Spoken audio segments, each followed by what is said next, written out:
there are policies and procedures that I can give you an example of what, kind of, and this is the only one I can think of. Yeah, and I didn't mean to put you on the spot, We but were dealing with a mental health. Uh, I think he was bipolar. He might have been something else, but then he would smoke a lot of weed. And the guy was just he was built. I mean, he was a wrestler at the time. He was in his 30s, I think. But the guy was but he would go off, go into his manic stuff, hole up in his house, do something stupid. And this particular time, he had assaulted his dad.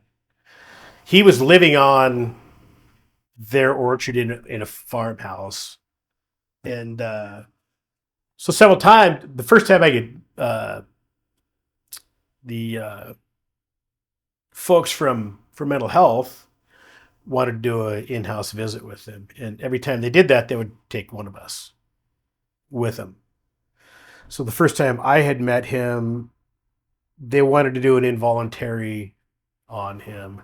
They couldn't do it. I could if I thought he was a danger to himself. But I think they might have had, I don't think they had an order, but if I thought he was a danger to himself, and I coaxed him in.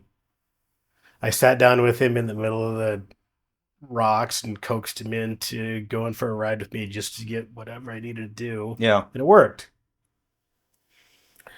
Well, then every time he would go manic, he'd want me. Or my department knew that I was successful once, so guess what? Uh, about the fourth time, I wasn't working. The Waterville deputy got that call. I went up as backup. The Waterville deputy was new. He was working with, I think, an FTO. And when we got there, I went and talked to him, basically got him out, and the kid wants to treat it like he's a criminal. And he's the one that he assaulted his dad. So we had PC'd arrest him for the assault for DV. Yeah. And he's locked himself in the house. I finally got him convinced to come out. I walked him over. I put him in the back seat of my car. He doesn't know he's under arrest this time. And I shut the door. Our procedures are to say that if you take anybody into custody, they're handcuffed. He says, and this kid's very black and white by the book. He's looking at policy as we're standing there and says, well, how come you didn't handcuff him? And I looked at his FTO and I said, you deal with him. I'm not going to deal with this right now. We'll discuss this later. We're leaving.